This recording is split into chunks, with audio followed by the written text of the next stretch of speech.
Vamos comenzando entonces. Bienvenidos, bienvenidas, bienvenides a todos y todas. Muchas gracias por estar en este seminario de nuestro Centro de Investigación en Ciencias Sociales y Juventud. El título del seminario, como ustedes ya bien saben, ¿cierto? Es Octubre, Subjetividades Políticas, Memoria, Performance y Emociones a un año de la revuelta. Bueno, y como bien dice el nombre de esta conversación, de lo que vamos a hablar es de un acontecimiento, ¿cierto? Que este acontecimiento de la revuelta de octubre, y para hacerle honor a la labor de nosotros y nosotras en tanto cientistas sociales, ¿cierto? Que lo que andamos haciendo siempre es ir detrás del acontecimiento y no anticipándonos ni explicando ex ante lo que ocurre.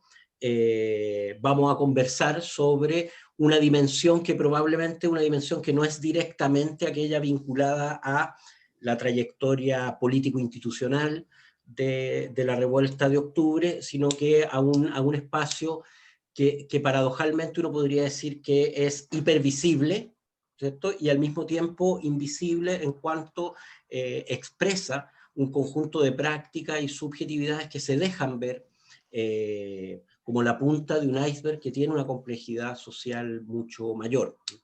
Lo que pensamos respecto a esta conversación es que resulta importante, necesario, indispensable pensar en aquellas cuestiones que están vinculadas a la revuelta de octubre, más allá de su dimensión instrumental, su dimensión reivindicativa, su dimensión institucional. Así que el conjunto de las presentaciones que tendremos el día de hoy van más o menos en esa dirección de una conversación que tiene como objetivo abrir más que cerrar, perseguir al acontecimiento más que explicarlo, ¿cierto? Que la explicación va por otra línea, y por consecuencia es más una conversación que una delimitación o una sentencia respecto a la naturaleza de un acontecimiento que se nos escabulle permanentemente. Para esta conversación, entonces, contamos con 4 colegas, compañeros y amigos, que son Sandra Vera. Sandra Vera es doctora en sociología y trabaja en líneas de investigación relacionadas con la acción colectiva, las transiciones políticas, la memoria histórica, el movimiento feminista, y actualmente está desempeñándose como investigadora postdoctoral del INAP de la Universidad de Chile. Está la colega Camila Ponce también con nosotros, ella es doctora en sociología también, sus temas de investigación refieren a la juventud, los movimientos sociales, la socialización política y las subjetividades. Camila en esta oportunidad juega como dueña de casa porque ella es investigadora de nuestro Centro de Investigación en Ciencias Sociales y Juventud de la Universidad Católica Silva Enrique. Además tenemos a Nicolás Ortiz, que fue por lo demás el gestor de esta idea y de este espacio. Nico es doctor en sociología y trabaja temas relacionados con las temáticas que vinculan memoria y subjetivación política en el movimiento estudiantil de postdictadura. Y actualmente trabaja como investigador postdoctoral en nuestro Centro de Investigación en Ciencias Sociales y Juventud de la Universidad Silva Enrique. Y por último, al doctor en Ciencias Sociales, colega y amigo, Juan Pablo Paredes, ¿sí? Que trabaja temas relacionados con este amplio campo de los movimientos sociales, en sus dimensiones operativas, expresivas, culturales, y actualmente se desempeña como académico en el Departamento de Ciencias Sociales de la UCM, Universidad Católica del Maule. La modalidad de este encuentro, entonces, va a ser una presentación de cada uno de los y las colegas de unos 15 minutos. Me toca ser como el malo de la película. Cuando vayan entre 10 y 12 minutos yo les voy a les voy a avisar verbalmente que nos va quedando poco tiempo, y en una segunda ronda vamos a tratar de ir incorporando las preguntas y comentarios de los y las participantes, ¿cierto? O las observaciones que vayan quedando para una ronda final, ¿sí? Entonces, comenzamos sin más preámbulo con la colega Sandra. Por favor, Sandra. Gracias, Carlos. Bueno, gracias por la invitación al Centro de Investigaciones en Ciencias Sociales y Juventud. Gracias, Nicolás, por haber tenido esta iniciativa. Estoy contenta también de estar con colegas que me gusta mucho el trabajo que hacen y que va a ser un buen momento para compartir, a pesar de lo que ha costado compartir este año, o bueno, o que las formas de compartir han sido más distintas que lo habitual, ¿no? Lo que yo quiero presentar, lo voy a presentar leyendo, ¿ya? Porque por las razones que aquí voy a comenzar diciendo cuando lea, creo que me va a ayudar a establecer un orden, y además para no dispersarme tanto y que no se pase el tiempo. Bueno, advierto desde ya que me costó poder definir de qué voy a hablar, y también muchísimo intentar establecer un orden, algo que se supone que en mi ejercicio académico debería ser un deber, ordenar las ideas y presentarlas de manera clara. Sin embargo, llevamos un año de un vivir bastante extraños, y más aún en estos últimos días. Además, no sé qué cosa no se ha dicho, ¿ya? En relación a la revuelta, digamos, tenemos mucha información, mucho análisis, pero creo que para bien o para mal, entonces las reflexiones son de distinto orden. Creo que más para bien, y creo que el desorden un poco viene bien quizás en estos asuntos. Bueno, de hecho, creo que se ve reflejado un poco en el título del seminario, que también son como muchas cosas, ¿no? Muchas cosas a la vez de las que queremos hablar. Lo que hablo de la revuelta, lo que hablaré del octubre, digamos, de todas las cosas que tienen que ver con eso, es por las cosas que he vivido y también por ciertas herramientas conceptuales con las que observo. De todo eso intentaré desarrollar algunos puntos donde creo que el hilo conductor será lo que, cuando estalló, podríamos decir, todo esto el 18 de octubre, nombré casi visceralmente como crisis moral, ¿ya? Entonces ese va a ser un poco como el hilo conductor. El primer aspecto del que quiero hablar es sobre la indignación moral y la democracia. El historiador catalán Ricard Viñes, a propósito de memorias postdictatoriales, plantea la necesidad de preguntarse sobre lo que llama el sedimento ético de la democracia y sus debilidades. El sedimento, es decir, lo que se posa y se acumula en nuestra comprensión de lo democrático. La credibilidad moral de la política democrática hoy. Respecto a eso, un asunto o una gran palabra molestosa que ha rondado en distintos momentos de la historia de Chile, siendo el más reciente la postdictadura, es el de reconciliación. Ha sido difícil construir esta idea sin sospechar, desconfiar o reparar en su banalización. Ha devenido en algo opaco, planteado desde arriba y más asociado a resolución de conflictos sociopolíticos que de aprendizajes morales. Han existido un montón de puestas en escena de la reconciliación, se establecieron mecanismos para lograrla, e incluso se quiso establecer por decreto, como cuando en 1994 Eduardo Frei asumía y dijo: ayer concluyó una etapa en que, bajo la conducción del presidente Patricio Aylwin, hemos alcanzado la reconciliación nacional.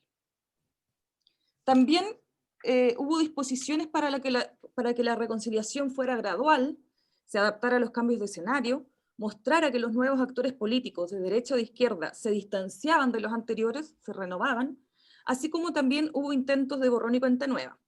Y también, de cada cierto tiempo, declarar la obsolescencia de conflictos relacionados con las violaciones a los derechos humanos. Esto último, en gran medida, tuvo un revés lapidario con la detención de Pinochet en Londres. Otro octubre para el recuerdo. Sin embargo, creo que el octubre chileno, este último octubre chileno, hay varios octubres parece que han sido relevantes, hizo estallar de manera muy clara este mandato de reconciliación. La historicidad dada por frases como Chile despertó dio cuenta de un trabajo de desnaturalización de las lógicas transicionales, con la posible intención de levantar soportes éticos democráticos más creíbles.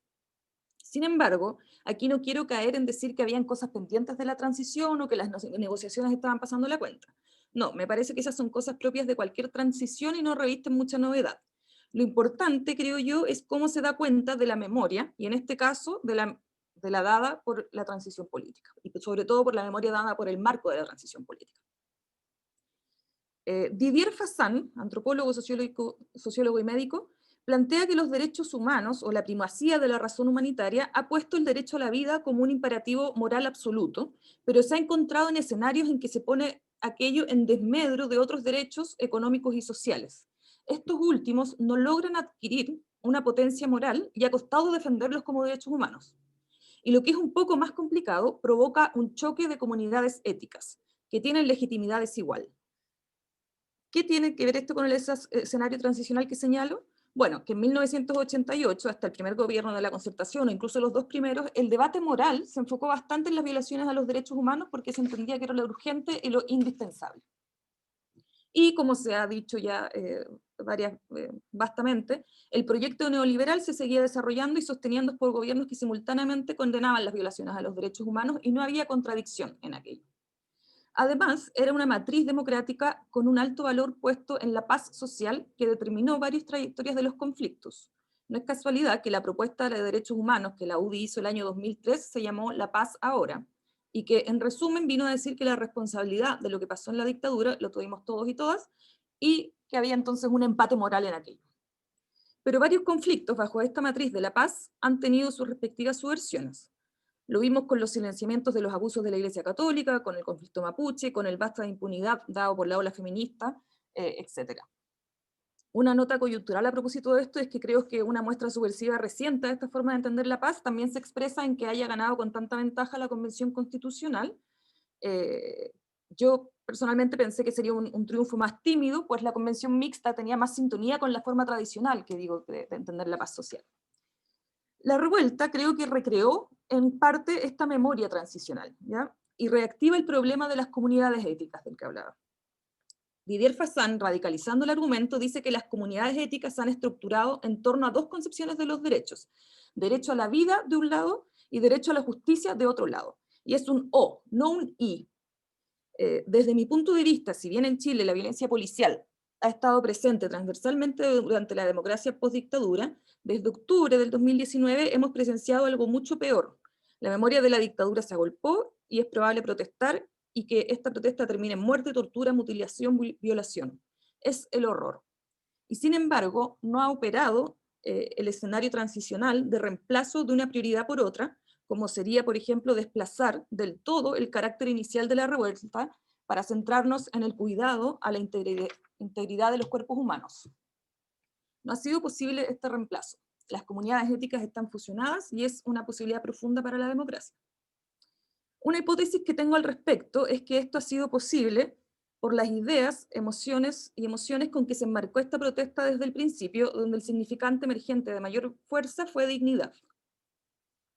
El sentimiento compartido de indignidad me ha dado muchas vueltas, porque puede sonar ambiguo y entendido de muchas maneras, atribuido de manera distinta según la clase social a la que perteneces en Chile, ocupado para hablar tanto de derechos humanos como de asuntos más íntimos, funciona también en su antónimo como ofensa para que otro se avergüence, etc. La sensación de sobrar también la asocio con esta emoción. No es casualidad que El baile de los que sobran se haya hecho una de las canciones himno de esta movilización. El resto, lo residual, lo que estorba, era sin embargo la gran mayoría de la población. En este punto de inflexión se repudiaron frases del gabinete de Piñera en su momento, que cristalizaron discursos compartidos que acusaban el privilegio de quienes no solo desconocen la experiencia cotidiana, sino que la desprecian. Lo que Axel Honneth llamaría un desprecio moral, que es nada más y nada menos que el no reconocimiento del otro, es decir, la conclusión terrible de renunciar a la expectativa de acceder a una comunicación como personas morales. Dice Honneth que en la experiencia moral del desprecio las injusticias no se consideran tales. Desde ese punto de vista, una primera comprensión sobre la dignidad es un asunto simple pero muy profundo: contar con que el sufrimiento propio de otros tenga valor. Aquello no es en el absoluto banal, pues en el siglo XX, si algo se comprobó, es que en paralelo a los avances científicos inconmensurables, las vidas humanas fueron ninguneadas y tratadas como basura. Simplemente hubo vidas humanas que se consideraban indignas de ser vividas. Svetan Todorov desarrolla también algunas ideas sobre la dignidad. Manifiesta la preocupación de las situaciones límite, en un libro que se llama justamente Frente al límite, y el riesgo de que la moral pierda lugar en las situaciones límite. Con esto, él se refiere a la desensibilización al dolor del otro que ocurrieron en los campos de concentración nazi. La posibilidad de que dicha experiencia se transformara en una guerra de todos contra todos y, en síntesis, que se comprobara la teoría jovesiana de una esencia humana agresiva entre sí. En base al estudio hecho por Todorov, efectivamente ocurrieron muchas disposiciones que probablemente hicieron sacar la peor parte de lo humano de quienes estaban recluidos. Sin embargo, señaló Todorov, fue también donde incluso a pesar de la voluntad racional de muchos y muchas de darle prioridad a su propia vida, no dejó de aplicarse una ley moral de solidaridad.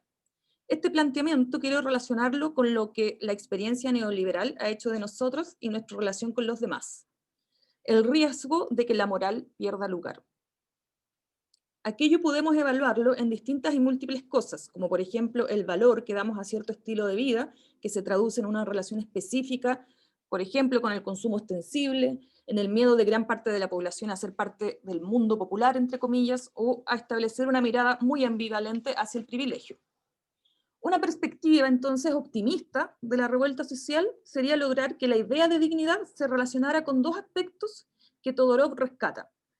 El primero es no claudicar a los criterios valóricos incorporados, y el segundo es no concluir que la única forma de vivir o sobrevivir es bajo la lógica individualista, o como dice el filósofo Jordi Carmona, sucumbiendo ante la pornografía neoliberal, que sería gozar sin necesidad de desear a nadie. La resistencia a ambos aspectos sería digna. La perspectiva es bastante optimista, eso sí, porque se basaría en suponer que lo que la revuelta justamente logra es una resensibilización de las amenazas a la dignidad en la experiencia cotidiana neoliberal, y por lo tanto sería una expresión de resistencia en nombre de ella, un freno también a nivel subjetivo. Finalmente, en relación a las emociones y a la transformación cultural, mi impresión es que esta no es una revuelta nostálgica. Más bien se nutre de las tonalidades de la protesta reciente y de sus énfasis para la transformación cultural. Los ejemplos más claros que veo son los estudiantes secundarios del 2006, el movimiento estudiantil del 2011 y el movimiento feminista del 2018. Respecto a este último, creo que es sumamente relevante que hayan precedido al estallido del 2018, así como también es una muestra de aquello la acción en el espacio público del 2019 de la performance Un violador en tu camino. Que esta performance fuera tan conmovedora, admirada y replicada para todo el mundo, tendría que ver con lo que Sara Ahmed nombra como la posibilidad de introducir el dolor en la política y de incorporar en la protesta la cercanía con la experiencia. Esto también me ha pasado a mí. En relación con eso, me interesa detenerme en la idea del asombro, en específico de lo increíble que nos resultó ver esa conjunción de sentires sobre el malestar de la vivencia en Chile para la paradójica mayoría residual de la población. Un malestar con vivencias diversas que se tematizan sin tapujos en la revuelta: deudas, agobio, estrés, pobreza, maltrato, abusos, etc. Y que sin ser novedad, da un giro desde octubre para ser comprendido como, abro comillas, una relación afectiva con el mundo. Sara Ahmed. Me atrevería a decir que en nuestras conversaciones cotidianas, la queja no es ni era algo raro ni nuevo, estaba naturalizada. Y no es hasta que se produce una experiencia corporal y solo así que finalmente moviliza. Por ejemplo, cuando sentimos indignación, ira, alegría, tristeza. Sara Ahmed dice que en esta relación afectiva con el mundo nos enfrentamos a él como si fuera la primera vez. Sin embargo, aquello no es porque se haya olvidado un antes, ¿ya? Sino que más bien es el asombro el que abre la historicidad. Se aprende a ver lo que es ordinario como una construcción que tuvo un trabajo detrás. Y aquí, y con esto termino, y de aquello se concluye algo tan sencillo, pero determinante, que es ver el mundo, en este caso Chile podríamos decir, que habitamos, como algo que no necesariamente tiene que ser así.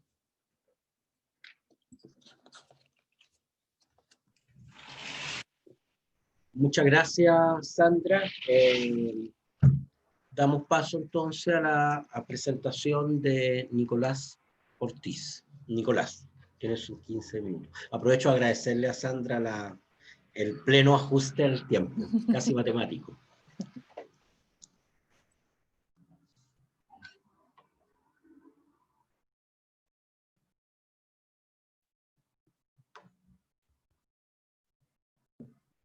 Ahí, sí.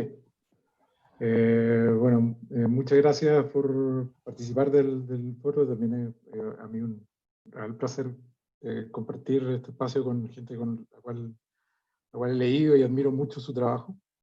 Y bueno, yo lo que voy a exponer se ha basado más bien en el tema de memoria, y creo que es bastante relacionado con lo que acaba de exponer Sandra, y voy a hacer el experimento de leer y ocupar un PowerPoint, lo cual puede llegar a un rotundo fracaso, pero vamos a ver cómo sale. Bueno, el título de la ponencia es Octubre, Memorias y Subjetivación Política Antagonista. Básicamente, pensar la revuelta de octubre desde la perspectiva de las subjetividades implica analizar desde un punto de vista crítico el desarrollo de estructuras de pensamiento que emergen y que en gran medida explican la movilización en cuestión. Buscar en los procesos de subjetivación elementos que permitan la emergencia de esa radicalidad descollante que caracterizó las jornadas de protesta de octubre, tanto en su creatividad como en su rabia. En esta ponencia me concentraré en el rol que juega la memoria para el desarrollo de la subjetivación política antagonista, que es, a mi entender, un elemento central para entender los procesos políticos que desembocan en la revuelta de octubre de 2019. Para esto primero haré una pequeña de los conceptos de subjetivación, memoria y antagonismo, para luego abordar el proceso de formación de la subjetivación política antagonista en el movimiento estudiantil y el rol que juega la memoria en este proceso. Mi tesis es que la subjetividad política antagonista que protagoniza la revuelta de octubre se construye a partir de cerca de 15 años de revueltas donde se cuestiona la narrativa histórica de la transición política, desnudando las continuidades de la dictadura en los gobiernos democráticos. Esto se logra gracias a la producción de una narrativa mnemónica que integra la lucha contra el avance de las políticas neoliberales con la memoria histórica de la lucha contra la dictadura y sus consecuencias.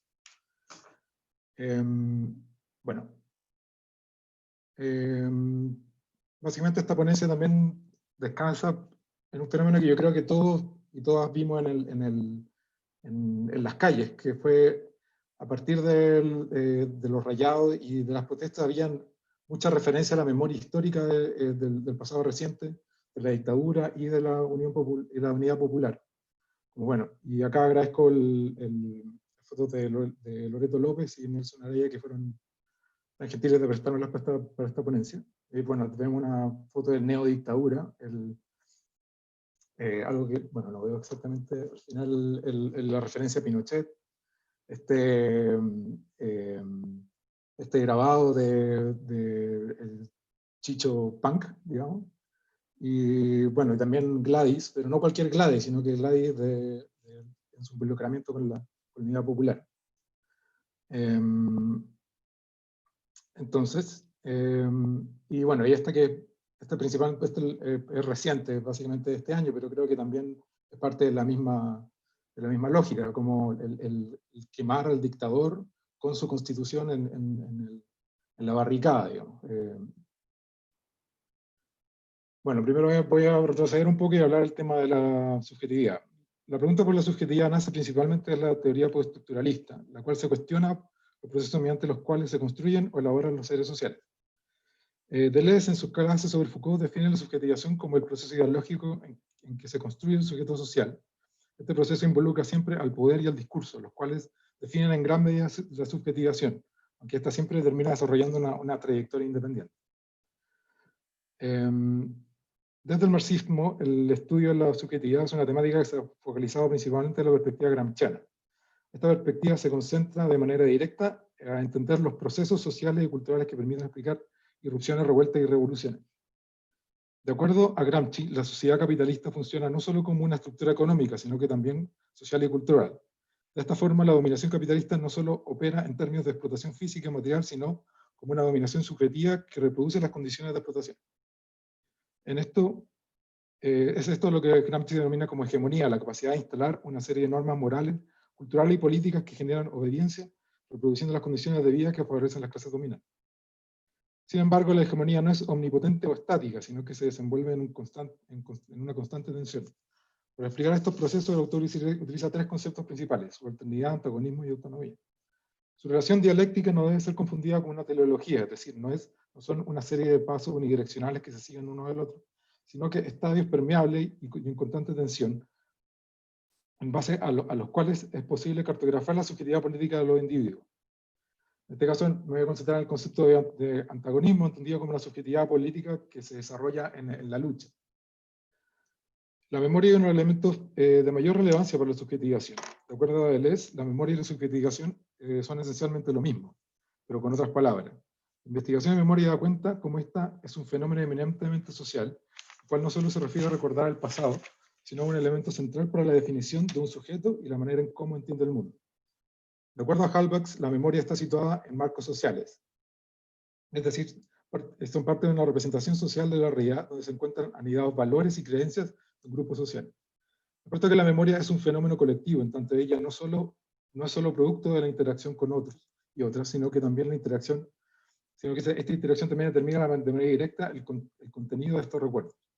Por otro lado, la manera como se estructura la memoria guarda relación con los valores, creencias y compromisos de los y las individuos en este sentido. La memoria guarda una relación constante con el presente en tanto un reflejo del marco social e histórico de quienes la emiten. Bueno, ahora me voy a enfocar más en el análisis del proceso histórico que explica la revuelta, enfocado principalmente en el tema de la memoria. La memoria respecto al pasado reciente es siempre un objeto en disputa, sin embargo este objeto es aún más preciado en el contexto de transiciones. Transiciones políticas son procesos mediante los cuales se establecen marcos de convivencia posterior a un conflicto. Estos marcos por lo general involucran el establecimiento de una narrativa respecto del pasado. El contenido de esta narrativa es un elemento clave, en tanto determina la manera en que se procesan los hechos del pasado y por lo tanto cómo son entendidos en el presente. En este sentido, el carácter de la narrativa está fuertemente marcado por el esquema de fuerzas que los y las actores que están involucrados en el conflicto. Un elemento central ahora de hegemonizar el discurso respecto al pasado es la valoración que se le da a la violación de los derechos humanos. Como hecho histórico, la tortura, desaparición y otras formas de violencia política dejan una marca indeleble en el tejido social. Como lo demuestran las investigaciones de diversos autores y autoras, Barbera, Brockhaus, Jara, Jelin, entre otros y otras, las violaciones de derechos humanos tienen un efecto traumático no solo en quien las sufre, sino también en aquellos y aquellas que lo rodean. El efecto se mantiene por generación, asegurando la presencia del temor como un arma política en la reproducción del orden. A diferencia de otros procesos de transición en América Latina, la transición chilena estuvo marcada por el control que mantuvo el dictador, tanto en los meses previos a la elección como en su rol como comandante jefe del ejército y senador vitalicio. Por otro lado, la Constitución del 80 aseguró la reproducción del orden heredado a través de los amarres institucionales.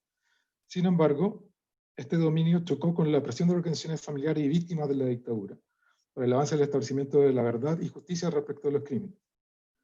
De acuerdo a Stern, este escenario lleva a un impasse de memoria, donde las memorias emblemáticas, colectivas, respecto a la violencia dictatorial se separan en campos distintos, imposibilitando lo que la profesora Jelin denomina como elaboración, es decir, el trabajo de controversia y duelo correspondiente que permitiría llevar a procesar las heridas del pasado. En este contexto, en Chile se desarrolla lo que von Boelow y Donoso denominan como un conspicuo silencio de conflictividad social.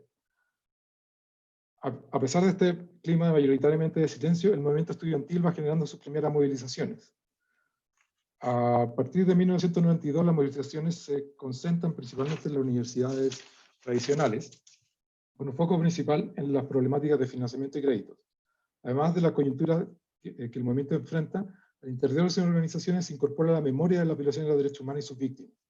En efecto, a través de conmemoraciones, memoriales y distintos eventos, la memoria de la lucha contra la dictadura se mantiene, desafiando las normativas de blanqueamiento y olvido, como diría Moulin, que dominan las contiendas políticas de los 90. Ahora bien, esta incorporación no es completa, en tanto se desarrolla de manera paralela a las contiendas de la política estudiantil. A medida que pasan los años, el estado de impasse pareciera empezar a resquebrajarse con la captura de Pinochet en Londres. Como señala Jara, la captura del dictador da paso a lo que es conocido como el efecto Pinochet. En resumen, el resurgimiento de la memoria histórica de la dictadura y sus consecuencias en distintos espacios. De la fecha, la memoria de la dictadura se mantenía reprimida, aunque no completamente aplacada. Tanto parecía en la forma de irrupciones de memoria, como dice Weil. Eventos específicos, conmemoraciones que hacen aflorar la memoria reprimida respecto del pasado en el espacio público. Con la captura del dictador, la memoria de la dictadura empieza a surgir cada vez más a través de monumentos, lugares de conmemoración, procesos judiciales, museos, etc. Esta actividad da cuenta de lo que Stern denomina como sinergias conflictivas entre organizaciones sobrevivientes y familiares de víctimas de la dictadura y el Estado, donde las organizaciones son capaces de presionar para que el Estado se haga cargo de esta memoria histórica. Esta apertura y cosificación de la memoria permite abrir el proceso de elaboración respecto al pasado reciente. Elaboración que es fundamental para la construcción de una subjetividad política antagonista, en tanto se transforma en lo que la profesora Yelin denomina como memorias activas. Es decir, memorias que no solo presentan un pasado, sino que permiten construir un sentido político de este, donde pasa una configuración identitaria respecto al presente y una proyección hacia el futuro. El giro copernicano en este sentido lo dan los y las estudiantes de la Revolución Pingüina. En esta movilización del año 2006 se elabora una crítica política a la política educacional de los gobiernos democráticos, dando cuenta de la estructura legislativa mantenida y perfeccionada por la Concertación. Su focalización en la LOCE, la Ley Orgánica Constitucional de Educación, una ley redactada en dictadura bajo los amarres institucionales característicos de la Constitución, desnudan las contradicciones que el orden transicional y sus ataduras con el régimen autoritario. Otro elemento clave sobre el cual no profundizaré fue el acuerdo con el Consejo Asesor Presidencial de Educación. Este acuerdo dio cuenta de la existencia de una élite política transicional profundamente comprometida con el proyecto neoliberal, que no estaba disponible para modificar la estructura de este orden. Sin lugar a dudas, un elemento central en este giro fue el advenimiento de una nueva generación que no llevaba impregnada de manera directa las heridas del pasado. En este sentido, el carácter de hijos e hijas de la democracia abre un horizonte de posibilidades a las cuales la generación anterior no tenía. Sin embargo, esta perspectiva logra permear a las demás generaciones, conduciendo el proceso de subjetivización antagonista más allá de la organización estudiantil. A lo largo de estos 14 años, la movilización social fue incorporando causas que exponían las contradicciones de la transición chilena. Las movilizaciones del 2011 y su demanda por la educación gratuita de calidad nuevamente cuestionaban la estructura legislativa, social y política heredada por la dictadura. No más AFP, que concentraba las críticas a un modelo previsional, nuevamente elaborado en dictadura y perfeccionado en democracia. Las demandas territoriales freirinas y Eisen también apuntan a un modelo económico, social y político heredado a 17 años de gobierno autoritario. Quizás la excepción a esta regla es el movimiento feminista, que es un movimiento que creo que va mucho más allá de la dictadura. Es un proceso que son de siglos y por eso tiene una radicalidad mucho más grande, creo yo. En último término, el estallido es gráfico para entender la acumulación de una serie de contradicciones en las cuales la herencia de la dictadura está siempre presente. El encauzamiento democrático que ha tenido la movilización a través del plebiscito da cuenta nuevamente de la necesidad de arrancar desde raíz los resabios dictatoriales de las instituciones chilenas. Bueno, tendría que haber mostrado esta diapositiva antes, pero básicamente un resumen de lo que acabo de decir.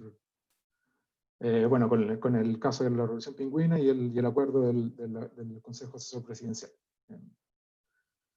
Y esto es básicamente el cambio paradigmático que creo que se dio en respecto con la Revolución Pingüina y las revueltas siguientes, que es básicamente cambiar la lógica de corte entre dictadura y democracia y entender el proceso chileno también como una dictadura y postdictadura en la cual el plebiscito marca un antes y un después, pero que las continuidades se mantienen en el tiempo. Y por último quería terminar con esta cita de Trotsky, que es, bueno, estas muchedumbres innumerables no han determinado aún para sí con suficiente claridad lo que quieren, pero están impregnadas de un odio ardiente por lo que ya no quieren. A su espalda se ha producido un derrumbe histórico irreparable ya. No hay modo de volver atrás. Termino con la cita de Trotsky, puesto que destaca un elemento central del momento histórico en el cual transitamos. Esta cita la utiliza para caracterizar la Revolución de Febrero, es decir, la revolución que terminó con el gobierno de Nicolás II. O la de octubre, que es básicamente cuando terminan con el gobierno previsional, Kerensky. Claramente ambos procesos, la Revolución Rusa y nuestra revuelta, son incomparables, pero sí guardan ciertas similitudes. Nuestro octubre es un proceso que está marcado por un antagonismo, entendido como un proceso de insubordinación, el convencimiento de lo que ya no puede aguantarse, pero no tiene todavía una dirección respecto a lo que sí se quiere obtener. En este sentido, la Convención Constitucional puede dar un paso a la elaboración no solo de una Constitución, sino también un proyecto político que pueda superar al nivel liberal. Y eso. Muchas gracias.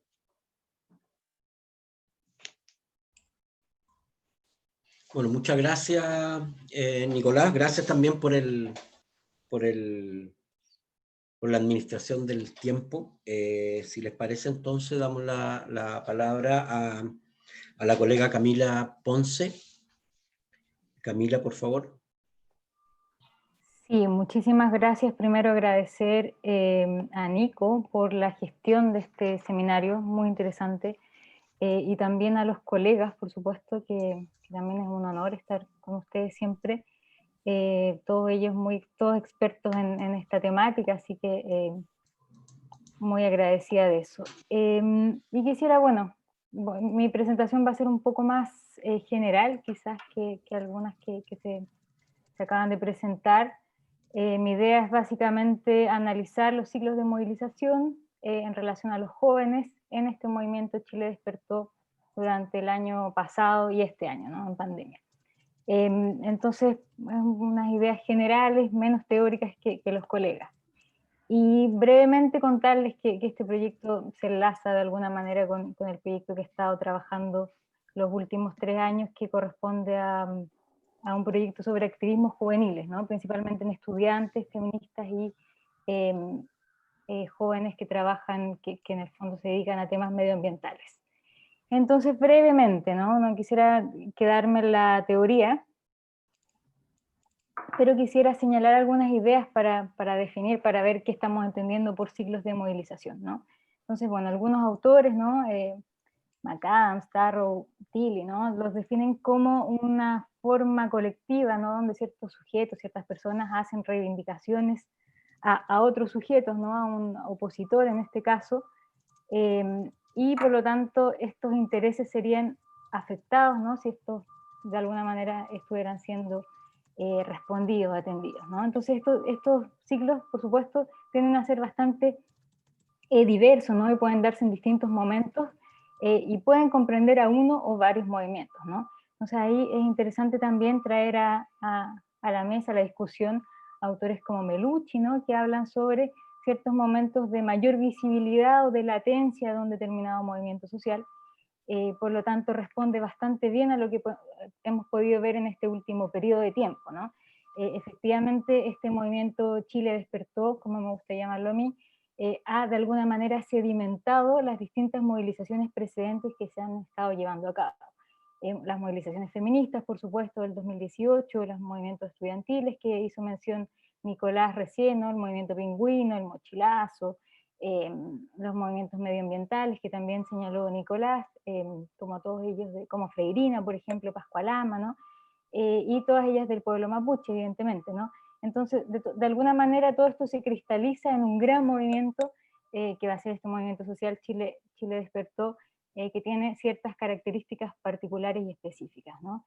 Y en ese sentido, el término de estallido, de reventón, que a muchos les gusta utilizar, que si bien grafica de alguna manera la rabia, ¿no? Este magma que explota y que salen, que ha sido fuertemente acuñado, ¿no? Por autores como Salazar, entre otros, me parece que no necesariamente responde o clarifica, ¿no? Porque pierde, ¿no?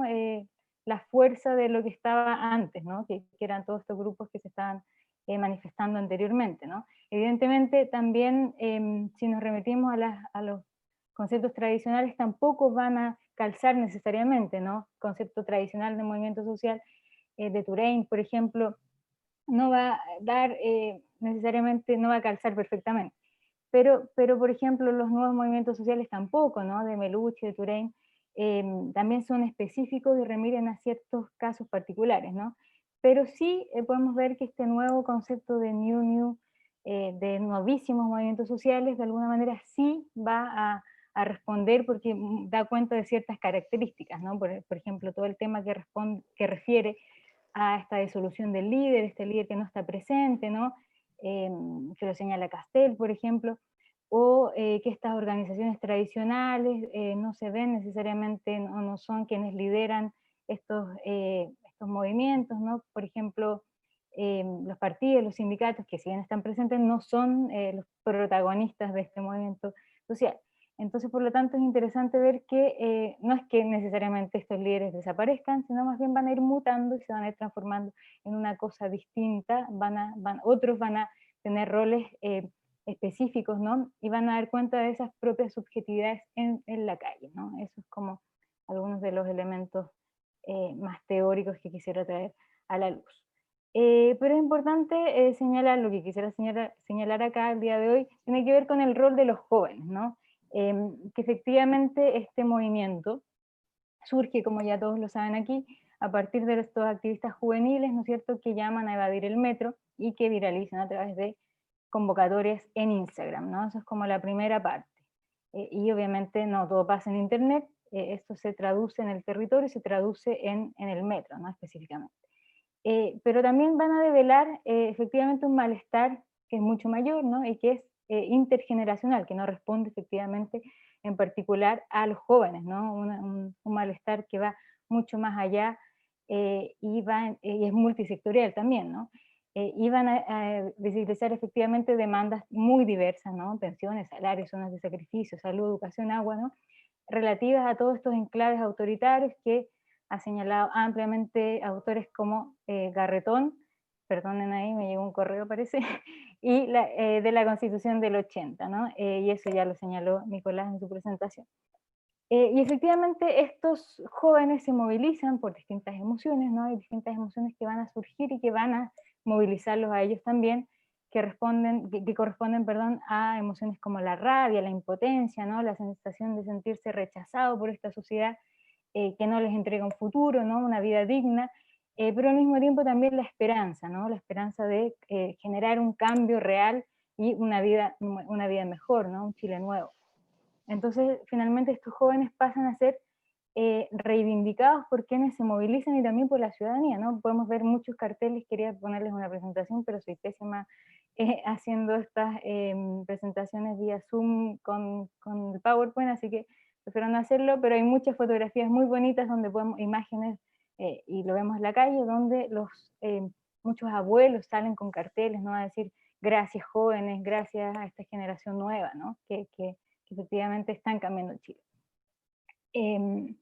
Entonces, antes vemos toda una teoría, ¿no?, una línea, una tradición que estudia el tema de politización y jóvenes, ¿no?, que señalan que estos jóvenes eran los desinteresados por la política, los desafectados, ¿no?, y hoy finalmente son quienes remueven esta sociedad y la transforman, ¿no? Entonces se van a reivindicar no solamente a todos los jóvenes, sino en específico también a aquellos de la primera línea, a los que pierden ojos luchando, a los que siguen protestando pese a todo, ¿no? Y también son quienes finalmente instalan el debate contra el modelo neoliberal, ¿no es cierto?, desde sus propios movimientos. Recordemos que el 2011 también se hizo un ensayo de un plebiscito, ¿no? Evidentemente no fue una cosa muy masiva ni nada de eso, pero fue una idea que ellos plantearon y que fue muy interesante también, y que vale la pena rescatar el día de hoy. Entonces, hay otras preguntas que surgen, ¿no? Si efectivamente este es un movimiento de plazas o un movimiento de la indignación, ¿no?, como lo han planteado algunos autores nacionales, como Sarsuri, por ejemplo, entre otros, ¿no? Entonces, por ejemplo, efectivamente sí tiene el componente de plaza, ¿no? Efectivamente vemos que se corresponde a otros movimientos que se dieron en la Plaza Sintagma, en Grecia, ¿no es cierto?, la Plaza del Sol, en España, el Tahrir Square de Egipto, ¿no?, o Gezi Park en Turquía, ¿no? Son todos estos movimientos que se llevaron a cabo en plazas principales de esa ciudad, y eso en ese sentido hay muchos puntos en común. Y efectivamente hay mucha indignación, ¿no?, todos estos sentimientos que están presentes, que también lo señaló Sandra en su presentación, y son sentimientos que van a movilizar de alguna manera, ¿no? Pero me parece que está eso presente, esos componentes presentes, pero también hay mucho más que eso, ¿no? Efectivamente hay otros elementos, y no solamente porque seamos de Chile, digamos que nuestro movimiento es más grande, ni nada de eso, sino por la transversalidad de estas demandas y los actores que participan, ¿no?, de distintas clases sociales, perfiles, sujetos, de activistas también, ¿no? Entonces ahí hay mucho más, y también partidos políticos que quieren sumarse de alguna manera, aunque no necesariamente sean bien recibidos en esta plaza, ¿no? Pero efectivamente quieren ser parte. Entonces, finalmente es un movimiento contra este modelo neoliberal, ¿no? que algunos ya lo dijeron por ahí, que se teje durante toda esta postdictadura, ¿no? Entonces, primero los estudiantes luchan por cambiar este modelo educativo, luego luchan también por este cambio en la Constitución, y también hay un componente importante de memoria, que también por ahí lo señalaba Sandra, ¿no? Y con todos estos stickers que van a reivindicar figuras icónicas, ¿no? De la lucha contra la Constitución y de carácter fuertemente revolucionario. Por ejemplo, ahí lo presentó Nicolás con esta Gladys Marín Allende, ¿no? Víctor Jara, también lo podemos ver en las calles. Sobre todo esta imagen a mí me parece central, esta imagen de lucha como Gladys, con una Gladys joven, ¿no? Sin partidos políticos, como que no fuera el PC, pero lucha como Gladys, está muy presente esa idea, ¿no? Con bastante fuerza. Y la figura, me gustaría también traer a colación la figura del perro callejero, que de alguna manera va a representar ese sujeto activista, ¿no es cierto? Ese sujeto outsider, ¿no? Un perro callejero, un quiltro, que no tiene casa, que no tiene nada más que la lucha contra ese adversario, ¿no? En este caso, contra la policía. Y por lo tanto hay componentes que se mezclan, ¿no? Por una parte, elementos muy tradicionales de memoria, pero también elementos pop, elementos globalizados y bastante heterogéneos, ¿no? Por ejemplo, el Pikachu, todos estos superhéroes que también circulan y que tienen de alguna manera son bastante queridos por quienes participan en estas movilizaciones. Entonces, ¿qué pasa en la pre y durante la pandemia, ¿no? De alguna manera vemos que se reteje este lazo social y también se constituyen fuertemente redes de solidaridad, ¿no? Como lo señala Tilly, ¿no? Está este concepto bien interesante que tiene, a partir de distintas organizaciones sociopolíticas, por ejemplo, creadas previamente y durante el movimiento, ¿no? También los cabildos, por ejemplo, donde se piensa un nuevo Chile y una nueva constitución, y por supuesto en la calle, ¿no? Donde prima la solidaridad, prima también una ayuda frente a la violencia, ¿no? Y también hay equipos de contención y de primeros auxilios, ¿no? En ese sentido está bastante fuerte este elemento. Y también vemos que las movilizaciones van a persistir y se van a transformar durante la pandemia. No es que haya un corte, ¿no? Que llegó la pandemia, se acabaron todas las movilizaciones y el movimiento terminó. Efectivamente esto sigue, ¿no? Y vemos que hay movilizaciones, por ejemplo, por el hambre en las comunas periféricas, cacerolazos, marchas contra la violencia de género, por ejemplo, el caso de Antonio y de Ámbar en específico que podemos señalar, los bloqueos de carreteras por los camioneros, que aunque no nos guste, independiente de que sean o no de izquierda, son movilizaciones efectivamente, y por supuesto cobra fuerza la performance, ¿no? Las tesis, ya lo señaló Sandra, ¿no? Le da un carácter feminista a las movilizaciones de Chile Despertó. También hay acciones lumínicas que son bastante interesantes, ¿no? De estos hermanos Gana que van a relevar un discurso en el marco de un estado de emergencia, ¿no? Y estos toques de queda. Entonces se iluminan palabras como hambre, como dignidad, como democracia, con signos de preguntas, ¿no?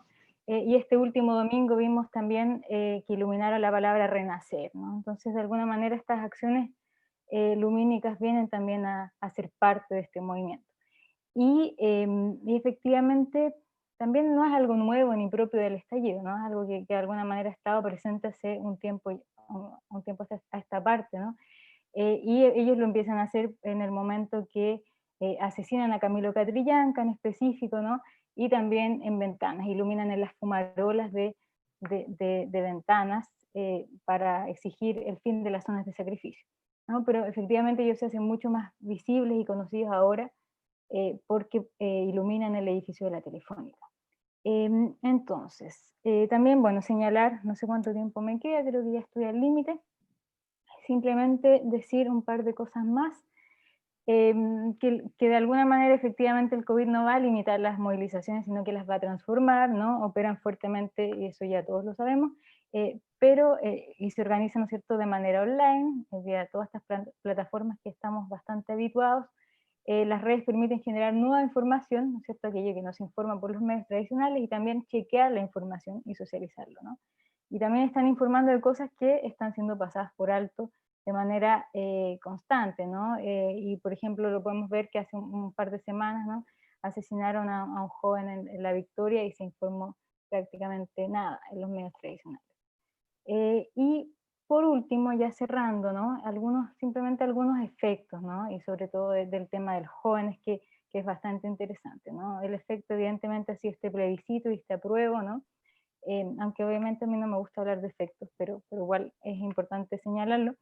Y, por ejemplo, todas estas organizaciones sociales que se han creado a partir de este movimiento, ¿no? Y de alguna manera se empiezan a rearticular, los cabildos de octubre, ¿no? Y se van a crear nuevas orgánicas también, que son bastante interesantes, hay que tener bastante ojo sobre estas nuevas organizaciones que se están creando, ¿no es cierto? Hay una organización mucho más densa, donde los activistas van a participar en distintos frentes, ¿no? Ya no solamente es uno, sino muchísimos más que se empiezan a entrecruzar.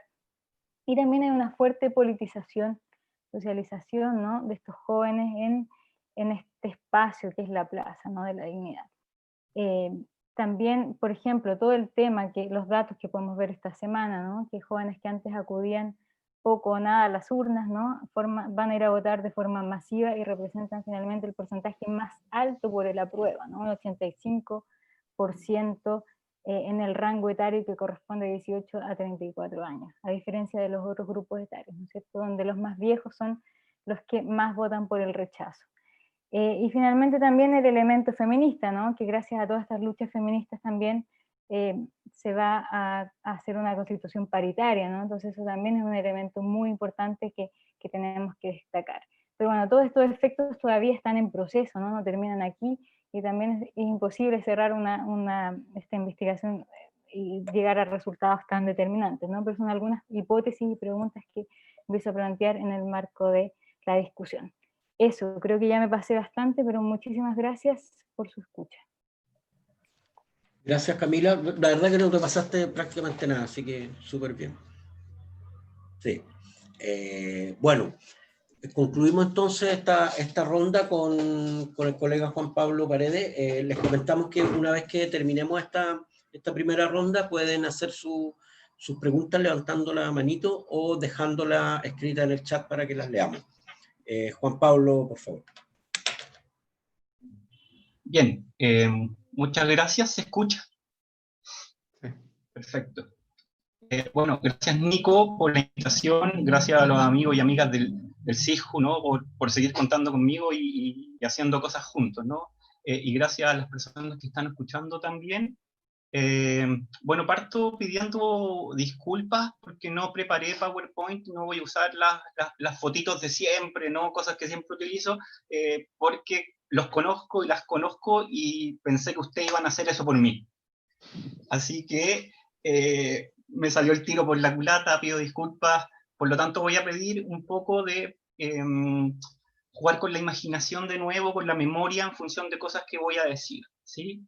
Yo voy a ordenar mi presentación en 3 puntos, 3 argumentos voy a presentar. El primero es el posicionamiento. Y yo hablo desde el punto de vista de la sociología cultural, en diálogo con los estudios culturales, donde la dimensión cultural es central. No la planteo como capacidad de dar cuenta de todo lo que sucede, sino como una dimensión relevante para poder entender lo que ocurre, ¿sí? Y tomar la cuestión cultural significa, primero, entenderla como una dimensión transversal a la vida social. Es decir, lo cultural cruza la vida social y remite a significados, a producción de significados. Y entonces lo cultural está siempre anclado ahí en la producción de sentido, la producción de sentido social. Por lo tanto, aquí hay una suerte de apuesta cuasi ontológica de que para poder entender el mundo social hay que entender la producción también de significado. Y digo esto porque el seminario tiene esa fortaleza de anclarse en ese lugar y permitir que lo cultural, las subjetividades, la memoria, los significados y sentidos tengan un espacio. Y desde ese punto de vista es muy importante lo que acaba de ser señalado por mis compañeras y compañeros de mesa, ¿no? Eso es muy relevante. Entonces, lo primero es el punto de los significados. Lo segundo es que epistemológicamente hay que suscribir a la interpretación. La interpretación es sumamente importante en esto, y estos significados y la interpretación hay que ponerlos en un contexto, ¿sí? Eso es más o menos como los 3 principios básicos de lo que yo voy a proponer, y ahora voy a presentar otros 2 argumentos. para poder entender lo que voy a decir, es necesario entender los contextos. Mi primer punto va a ser una pequeña contextualización de cómo llegamos a octubre, ¿sí? Y voy a tomar los movimientos estudiantiles, ¿sí? ¿Por qué? Porque son lo que trabajo. Entonces, yo sí voy a hablar de consecuencias culturales, ¿sí? Yo voy a hablar de consecuencias culturales, voy a asumir ese concepto, a diferencia un poco de Cami, que acaba de decir que no está tan de acuerdo con él, al menos dijo efectos, ¿no? Pero yo voy a asumir el concepto de consecuencias culturales en términos de perfilar contexto. Y me voy a basar en el movimiento del 2006, movimiento 2011, movimiento 2018, ¿sí? Cada uno en su clave, ¿no? En términos muy generales, voy a señalar que estas tres instancias generaron ciertos efectos favorables, cierto contexto favorable a la emergencia del 2019. 3 puntos en particular quiero resaltar. Primero, a nivel subjetivo, ¿sí? A nivel subjetivo. Los 3 movimientos que acabo de señalar, cada uno con su particularidad, por cierto, ¿no? Jóvenes, mujeres, movimiento feminista del 2018, ¿no? Tuvieron un efecto en la subjetividad en el sentido de que la politizaron, ¿sí? Hubo una politización de la subjetividad, ¿sí? Nicolás ya lo dejó bastante claro, Sandra también lo mencionó, y bueno, Camila lo acaba de referir también, es un punto en común en los 3. Pero lo que yo quiero decir es que hay un efecto subjetivo en 2 claves. Por un lado, se promueven las identidades colectivas o las formas de identificación colectiva en el espacio público. ¿Sí? Eso es sumamente importante. Que previo al 2006 no tenían tanta fuerza, aunque no hay que descartar la existencia de movimientos sociales siempre, ¿no? Los pobladores y los mapuches, y la cuestión mapuche siempre estuvieron ahí presentes y no hay que dejarlo afuera, ¿no? También habían expresiones feministas como se pueden rastrear, pero no tenían la fuerza de lo que logró el 2006 ni el 2011, ¿no? Entonces el primer registro es en identificación colectiva. El segundo es más individual, como lo señaló un poco Camila, en el sentido de que se generó un efecto de politización también en la ciudadanía en términos individuales que articuló cosas colectivas. Es decir, es lo que hemos denominado en otros escritos con colegas y amigos, ¿no? Hernán Cuevas, por ejemplo, ciudadanía activista, ¿no? Hay una subjetividad activista que se va plegando a estos movimientos, es decir, estos movimientos tienen una resonancia que va más allá del propio grupo en el cual se realiza, en este caso los estudiantes. ¿Sí? Ese es el primer registro. El segundo registro es el de la protesta pública, que los 3 movimientos, ¿no? Pero en particular el del 2011, la legitima. ¿Sí? Se produce un efecto de legitimidad de la protesta pública, que antes había sido muy condenada, ¿no? Al inicio de los 2000, yo estudiaba en la universidad en los 2000, y los que protestábamos éramos muy pocos y muy cuestionados también, ¿no? Y muy cuestionados, es decir, ya ándate para la casa, cabros chicos, tú no entiendes la democracia, ¿sí? Dejen de huevear y cosas por el estilo, ¿sí? Era poco legítimo. Hoy día tiene una legitimidad pública muy fuerte la protesta pública, ¿sí? Ese es un registro sumamente importante. Segunda cosa que movilizaron desde el punto de vista del quehacer, ¿no? De la acción, no solamente la protesta pública, sino formas colectivas de organización, formas colectivas de tomar decisiones, ¿no? La lógica más horizontal y asamblearia se difundió y rebalsó la cuestión estudiantil para colarse también en otras esferas y arenas de acción colectiva, ¿no? Y eso también es importante resaltar. Hay cierta lógica que se fue difundiendo por la sociedad, ¿no? Se fue esparciendo por la sociedad. Pero no solamente en el plano de la acción, en el plano de las cuestiones sentimentales, de los sentimientos, como ya señaló un poco de alguna manera Sandra, también la Cami, ¿no? Hay un tema de que es posible en el espacio público indignarse, ¿sí? Es posible indignarse. Y me parece que ahí el 2011 marca un hito y que es refrendado y proyectado el 2018, ¿no? La indignación como foco muy relevante en el espacio público, ¿no? Antes parecía ser que en los 90 indignarse de manera colectiva estaba mal visto, ¿no? Era, de nuevo, como la protesta era cuestionada, indignarse colectivamente en el espacio público era no entender la democracia, ¿no? Era no entender bien los efectos de la alegría. Había ahí un tema de mucho cuestionamiento. En cambio, después del 2011, la indignación pública, la indignación en la calle, la indignación colectiva en el espacio público, adquiere un sentido distinto, ¿no? Y de alguna manera empieza a cambiar las reglas del sentir. No las cambia del todo, mi punto es que el 2019 sí pasa eso, pero empieza a establecer ahí un espacio para que hayan emociones colectivas distintas de las que eran aceptadas hasta inicios del 2000. Y lo mismo con el orgullo. ¿Sí? Yo creo que la dignidad y la esperanza, como bien dijo Camila, son más del 2019, pero el orgullo, ¿no? Junto con la indignación, está muy marcado el 2018 y está muy marcado el 2011. ¿Sí? No tanto el 2006, pero el 2006 es la semilla de todo esto. Ese es mi segundo alcance. El tercero es que todos estos movimientos instalan una economía moral, ¿sí? Distinta de la economía moral neoliberal. Cuaja más fuerte después del 2011, pero la primera crítica fuerte a la lógica capitalista, a la lógica mercantil de la educación, está en la crítica a la LOCE del 2006. Entonces se empieza a presentar una suerte de economía moral sustentada justamente en este sentir distinto, en esta indignación hacia la mercantilización, hacia la privatización de la vida social, ¿sí? Entonces, de alguna manera se empieza a generar una economía moral anclada en los derechos. Antimercantilización el 2006-2011 y pro derechos de las mujeres el 2018, ¿no? Que articulan, junto con la cuestión de la mercantilización, todo el tema de la educación no sexista, la violencia hacia las mujeres, la desigualdad que viven las mujeres, ¿no? Y señalan una economía moral distinta, ¿no? Más sustentada en el reconocimiento, como ya lo mencionaron mis compañeras y compañeros de mesa, ¿sí? Entonces, y junto a esta economía moral, un vocabulario de derechos, ¿sí? Un vocabulario de antimercantilización y pro reconocimiento, redistribución y cosas que van a estar presentes después, de nuevo, el 2019. Señalo estos tres hitos, ¿no? Estos tres niveles, porque de alguna manera no hay que olvidar que todo esto inicia, como ya lo señalaron, producto de la movilización estudiantil. Y la movilización estudiantil, donde evadir es otra forma de luchar,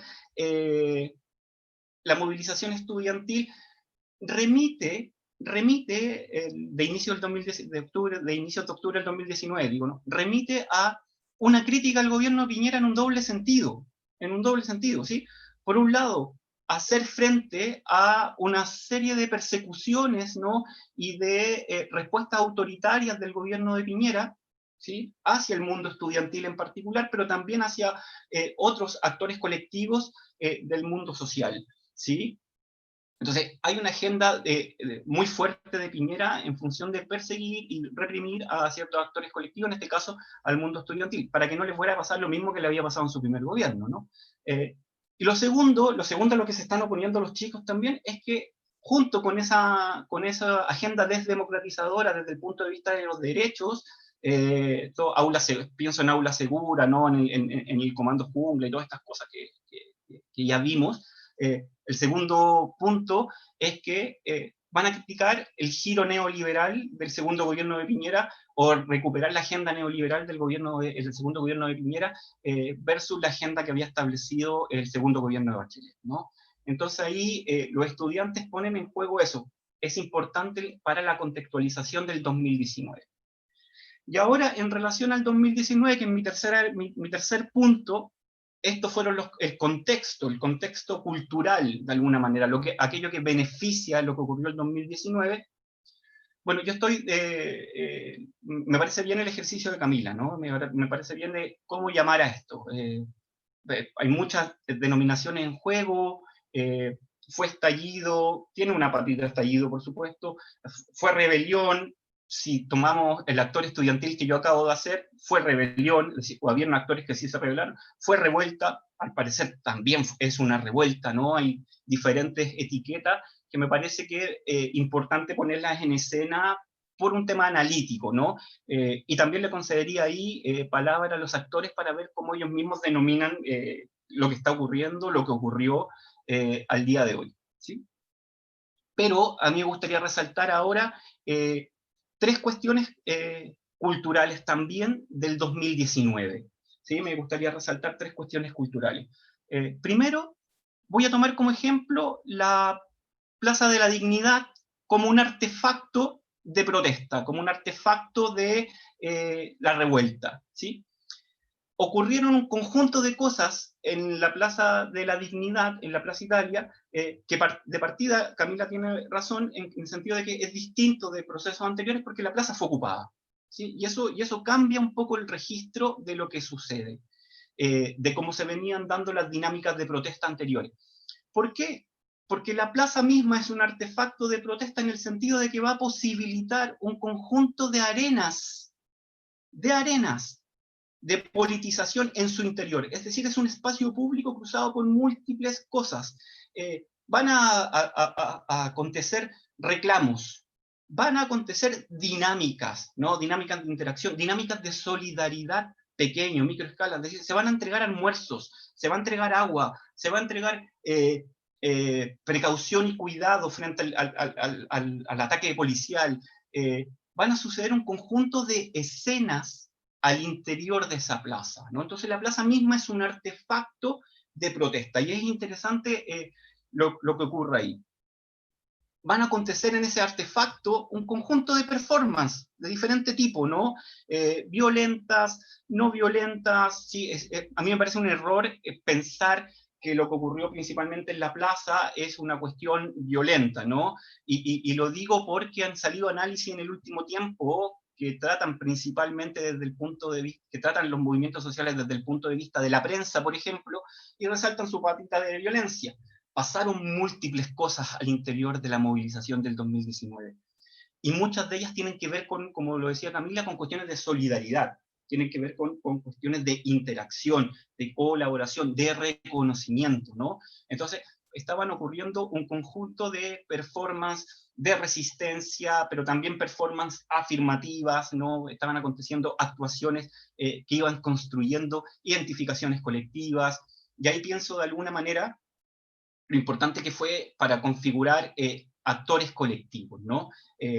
Respuestas colectivas. Estoy pensando en la primera línea, pero estoy pensando también en la primera línea del cuidado, ¿no? Es decir, nótese cómo se fueron dando escenas con prácticas, con performances de solidaridad, con performances de cuidado, es decir, no todo, no fue unidimensional, eso es lo que estoy tratando de decir.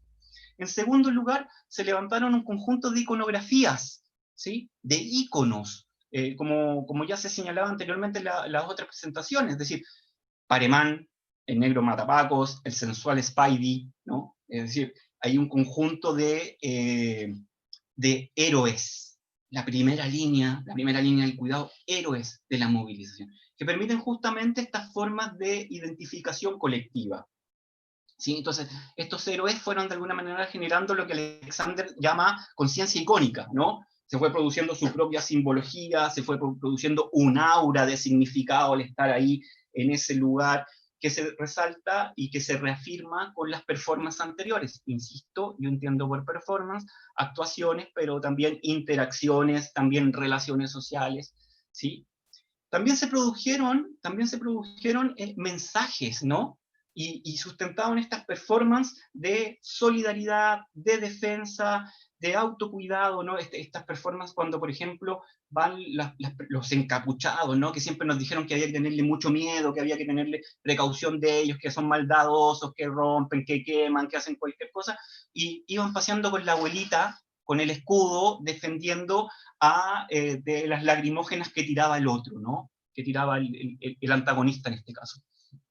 Entonces, ahí se van generando un conjunto de significados que son distintos, y las ideas de la movilización fueron fueron, no estamos en guerra, ¿no?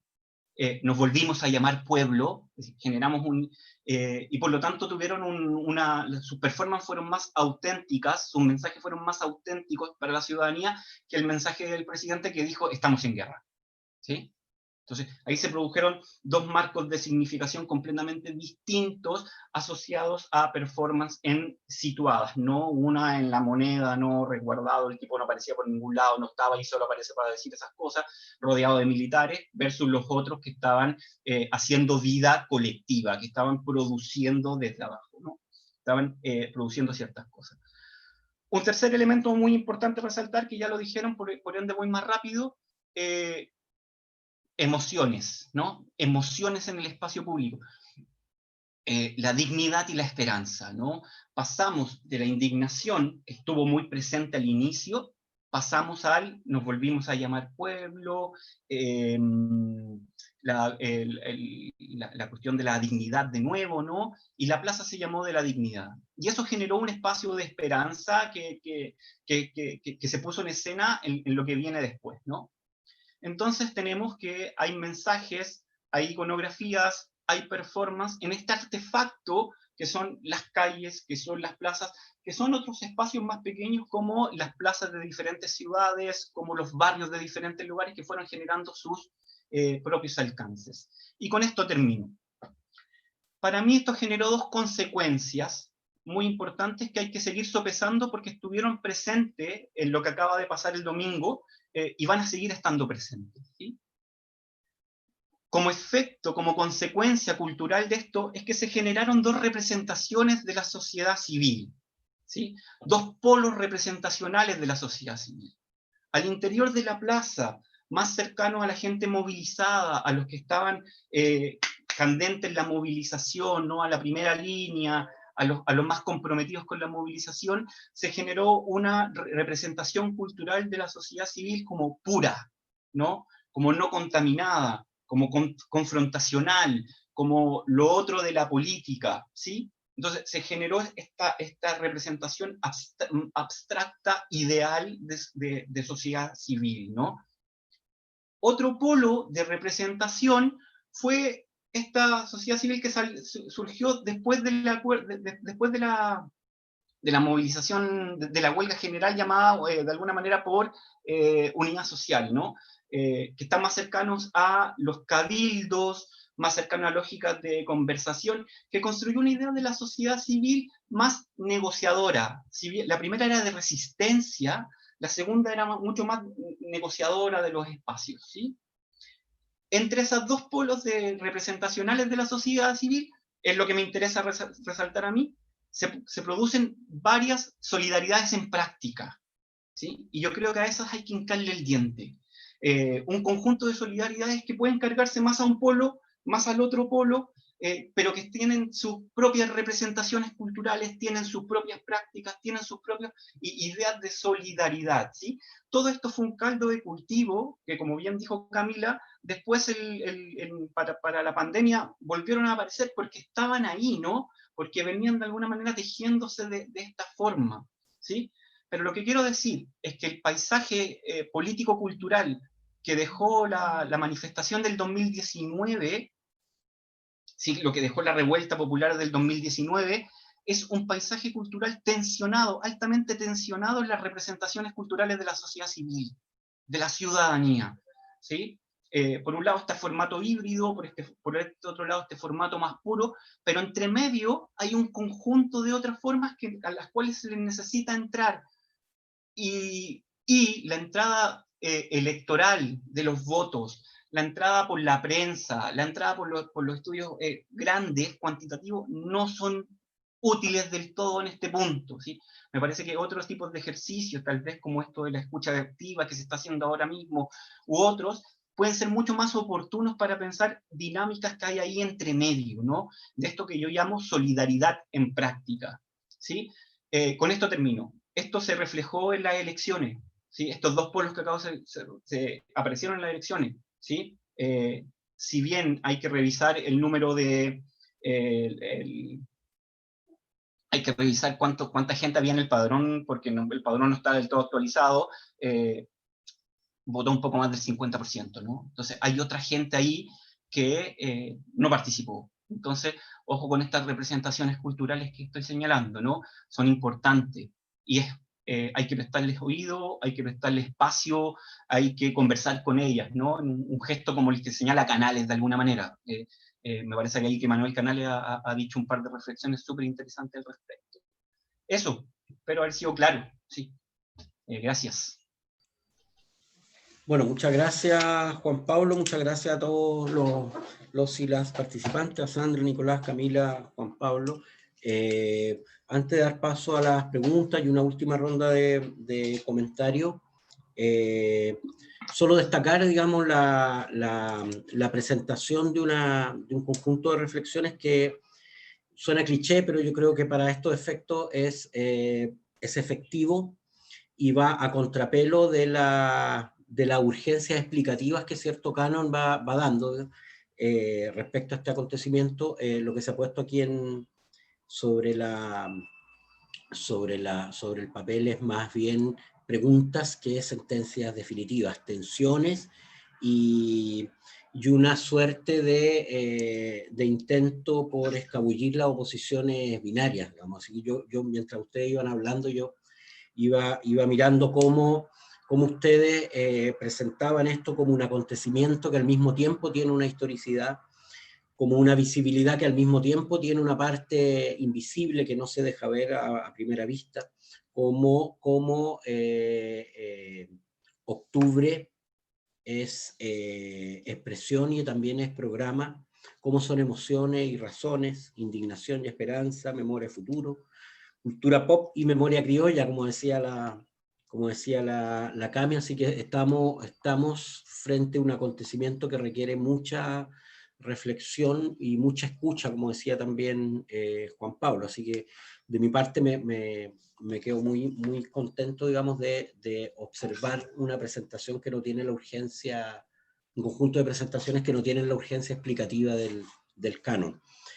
Bueno, dicho esto, no sé si de parte de los y las participantes hay alguna pregunta, comentario, duda, antes de dar paso a la última ronda de palabras de los y las colegas.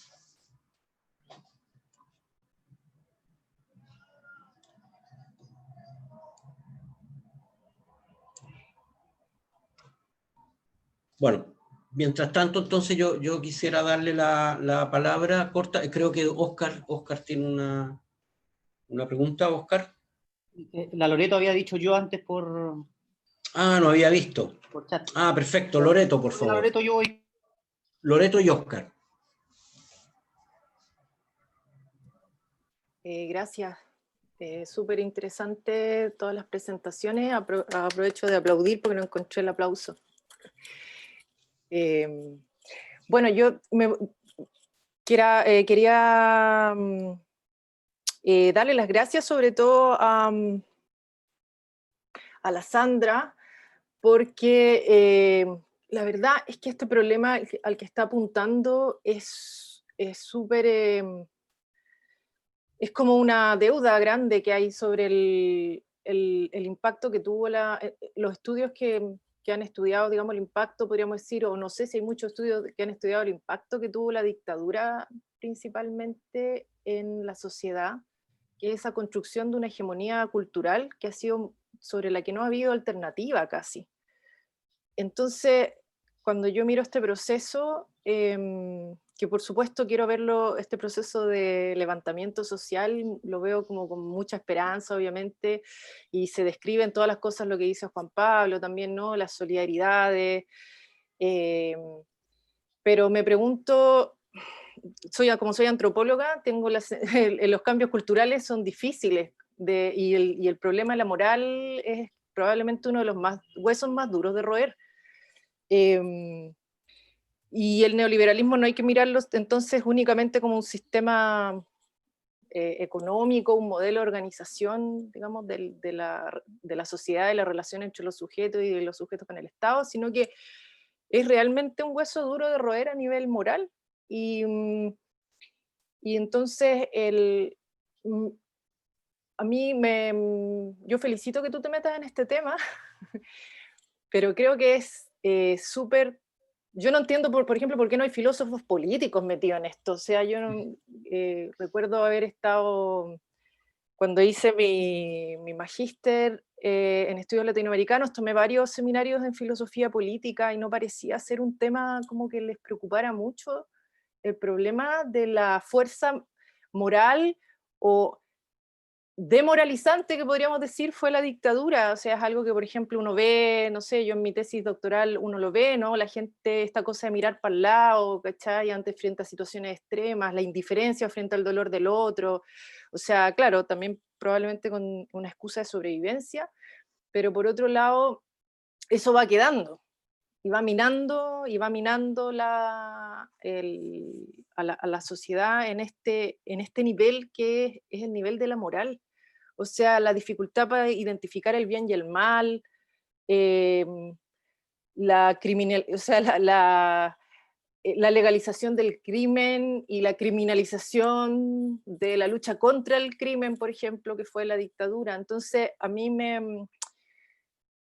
o sea, siento que es una tarea súper difícil meterse en eso, porque además es lo que probablemente meterse en ese nivel de la moral es lo que nos va a indicar cuáles son como las limitaciones, porque aquí estamos en un proceso de cambio, y el proceso además de cambio constitucional, pero cuál finalmente es la fuerza que nos va a llevar a hacer el cambio cultural y a construir una nueva hegemonía cultural que es la que no ofreció finalmente la transición. O sea, esa hegemonía, si uno lee en los textos el libro de la alcaldización de la política, ¿cierto? La Verónica Valdivia dice, bueno, claro, la prueba de fuego de la dictadura venía el plebiscito y no gana en las zonas populares, digamos, ¿cachai? Entonces dice, bueno, no gana. Pero después gana, o sea, después gana lo que no hace la dictadura lo hace la transición, ¿cachai? O sea, la incorporación a una nueva moral, llamémosla neoliberal, como tú quieras. Entonces, el hueso duro de roer, me parece, que justamente está ahí.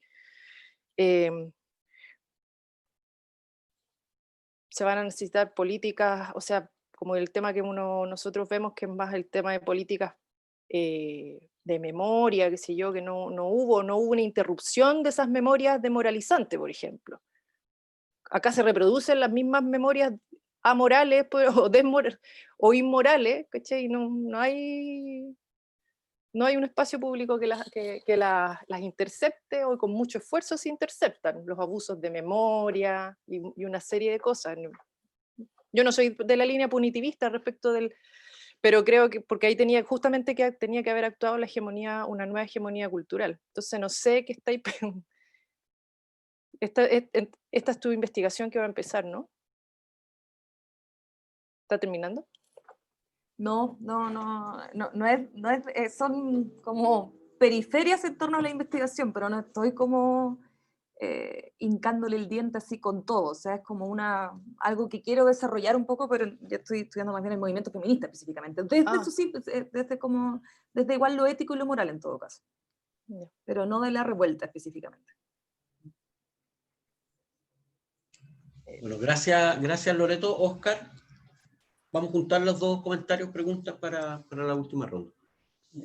Va a parecer medio maqueteado esta cuestión, pero voy a seguir con la línea de la Loreto porque creo que efectivamente las 4 presentaciones presentaron elementos y ciertas líneas de conversación súper interesantes que yo las voy a sintetizar más bien en 3 nuevos campos de preguntas, como para ver si colectivamente podemos madurar algunas respuestas, que yo creo que todavía no están, ¿cachai? Están como dando vueltas, pero todavía no las logramos tomar desde el punto de vista de las ciencias sociales en general, y creo que mucho menos de la política, ¿ya? Como acción.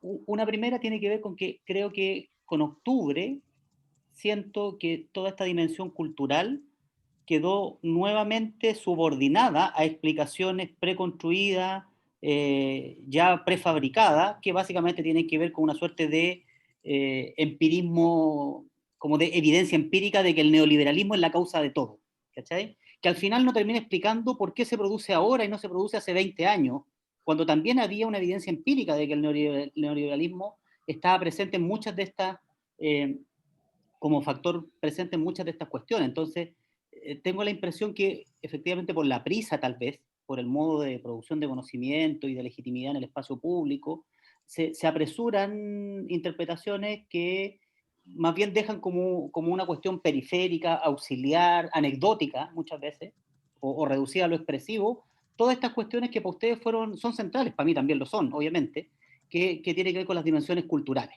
¿ya? Sigo pensando que es una suerte como de tensión emergente en este campo de las ciencias sociales, lecturas de tipo más político-cultural, ¿ya? Pero es más bien una duda, no lo tengo resuelto, no estoy tan a caballo de los debates que se han dado ahora desde las ciencias sociales sobre el estallido, pero tengo esa sospecha, como que vuelvo a escuchar lo mismo que escuché el 2011, vuelvo a escuchar lo mismo que escuché el 2006, como interpretaciones, que van muy por el lado estructural, ¿ya? Después, muy en coherencia con esto, siento que efectivamente ahí hay una cuestión que hay que terminar de resolver bien analíticamente, que es la cuestión de las emociones por un lado, y cómo esas emociones o esa política emocional que se viene poniendo en marcha o se produce de facto en estos procesos de movilización, se traduce o dialoga con dimensiones de la vida social que son, lo voy a decir así, menos racionales de esa manera que se producen en estos estallidos, revueltas, rebeliones, como queramos nombrarlas, ¿ya? Voy a seguir un poco con la idea de la Loreto, que recién me hacía mucho sentido, es decir, pero operando a la inversa. Yo siento, pero es mi intuición nomás, que desde el 2006 hasta ahora uno puede identificar agravios morales por parte de los poderosos presentes en momentos clave de todos los conflictos sociales y estallidos que hemos tenido hasta ahora, ¿sí? Desde ministros, figuras importantes que se burlan, ridiculizan, ¿cachai? Menosprecian a los actores que están pujando en un determinado conflicto. O sea, Bachelet del 2006, cuando habían dos liceos, el Instituto Nacional y el Lastarria tomado, y los secundarios les dicen, diga algo en su discurso del 21 de mayo sobre la crisis de la educación, hágase cargo del problema que tenemos, y Bachelet sale muy mal asesorada diciendo que no va a dialogar con violentistas, que estas son cuestiones de no van a aceptar que les peguen patadas bajo la mesa, ¿cachai? Esas son las expresiones que utilizan. Hasta el tema de regalarle flores del ministro de Economía, bueno, en el contexto del último estallido social. Entonces, pero uno va a identificar eso, que yo creo que ha ido construyendo una suerte como de emoción moral, en el sentido denso de la palabra, que gira en torno a esta idea de la dignidad, que gira en torno a la idea del reconocimiento, a la idea del respeto, muy fuerte, pero que como que se desfasa después en la operatoria y en el programa más político contingente, porque efectivamente vuelven a aparecer los mismos actores de siempre, causantes o provocadores de estos agravios morales, capitalizando muchas de estas cuestiones, ¿ya? Pero creo que ahí hay un nudo de tensión como para indagar, y por eso yo lo separo entre como la política cultural y la política más institucional como campo y como arena de debate, donde todavía como que nos cuesta encontrar articulaciones.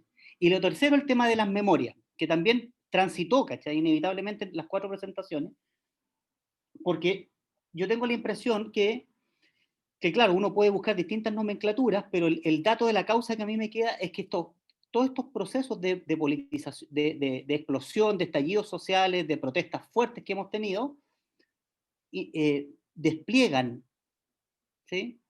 Resignificación sobre el pasado reciente y el no tan reciente, ¿ya?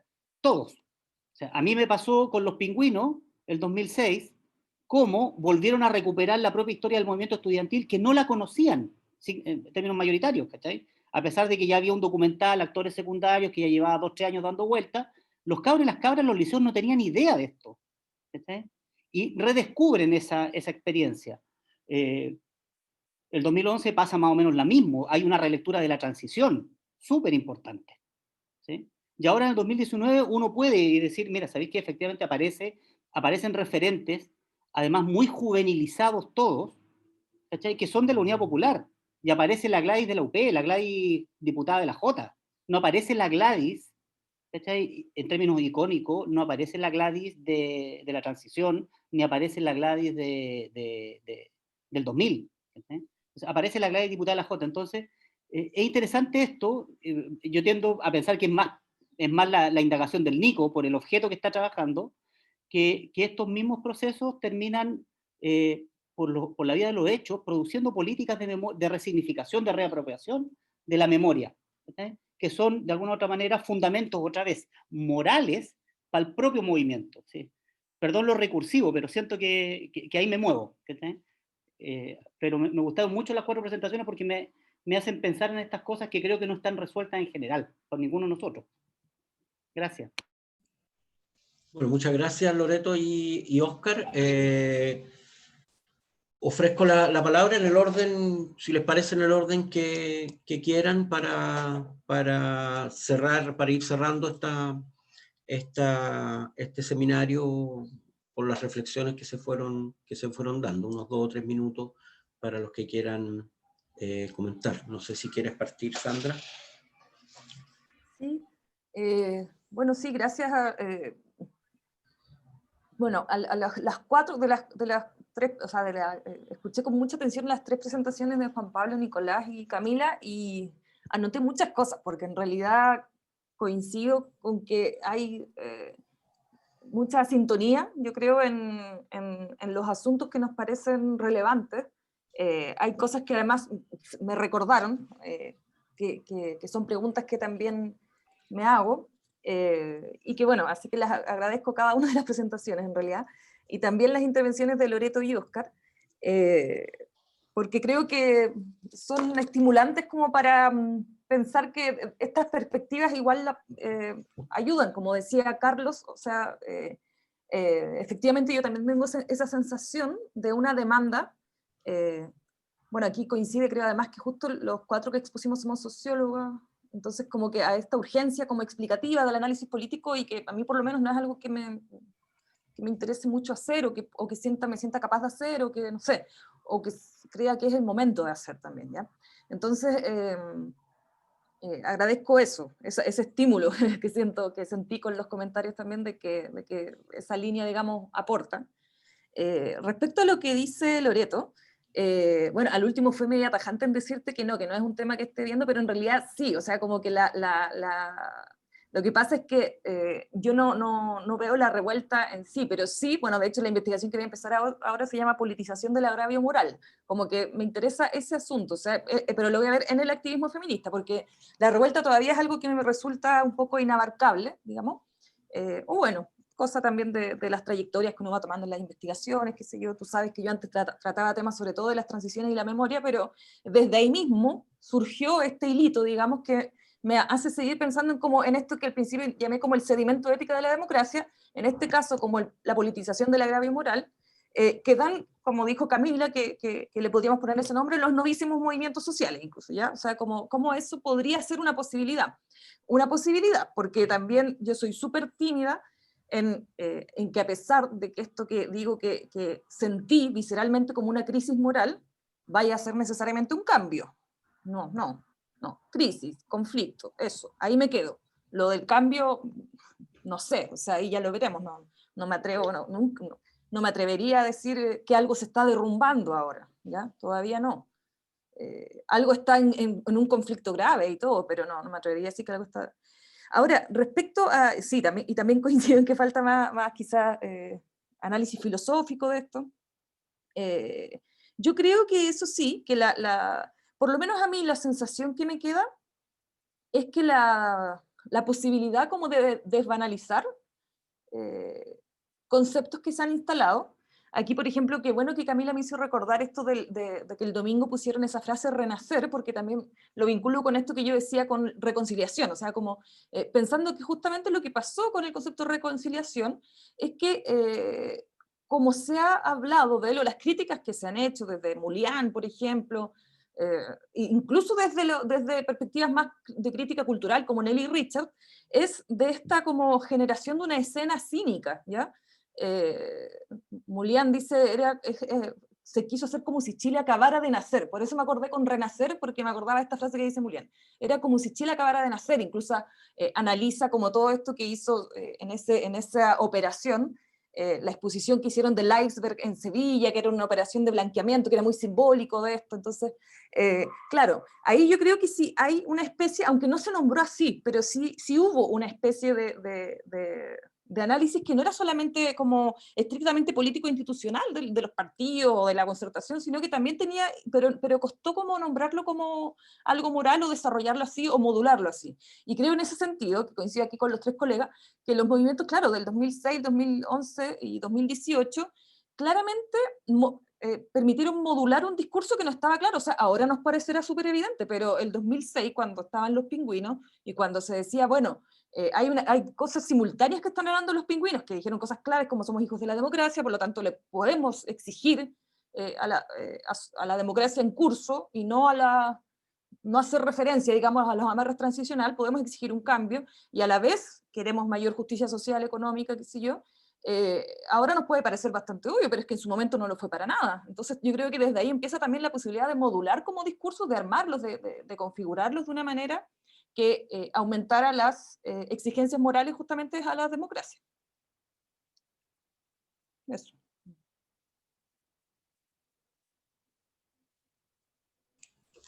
Gracias, Sandra.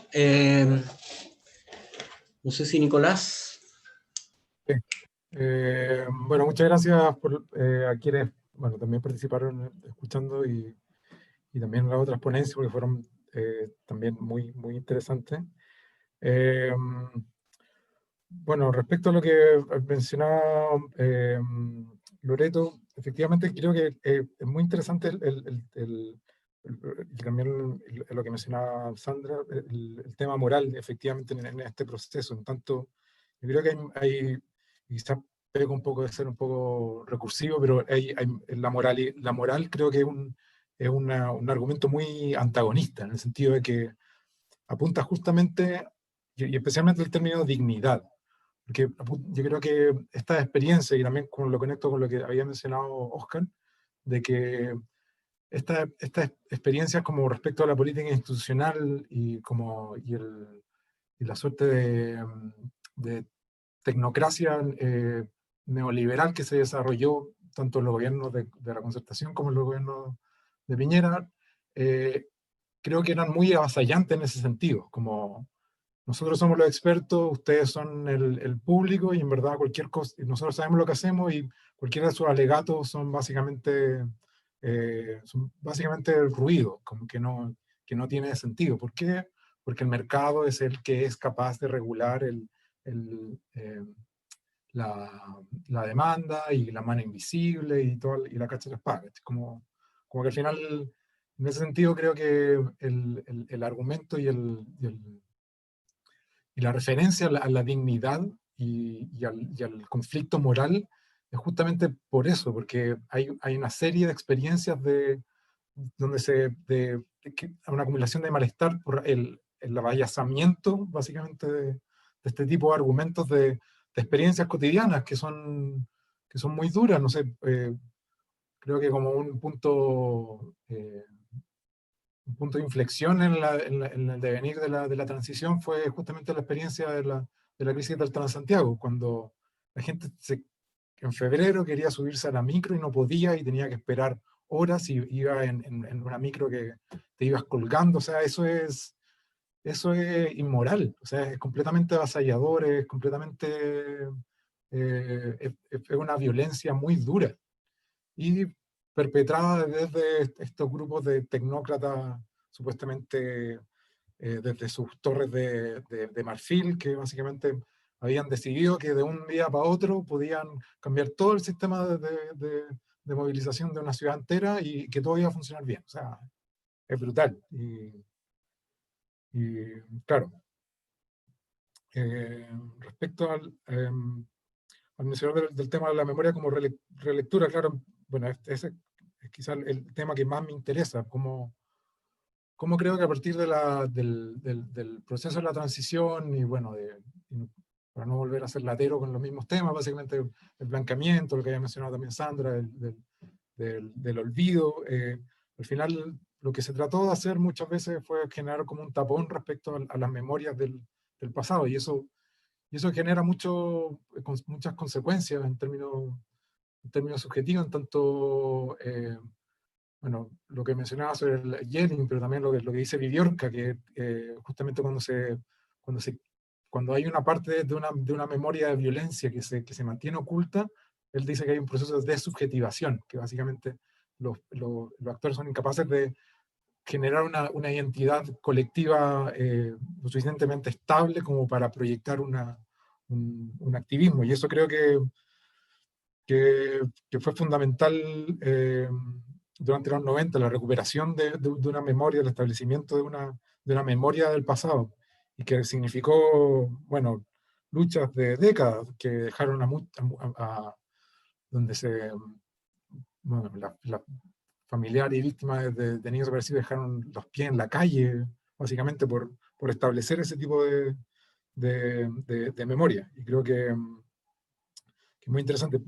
Y muy interesante también cómo no solamente es referente a la memoria de la dictadura, sino también hoy en día se están dando nuevos debates de más atrás, como lo que está ocurriendo con la estatua de Baquedano, que a mí me parece fascinante, que cómo ahora justamente se cuestiona el hecho de que un general que fue básicamente un tipo que invadió Perú, bueno, que asoló y que dejó el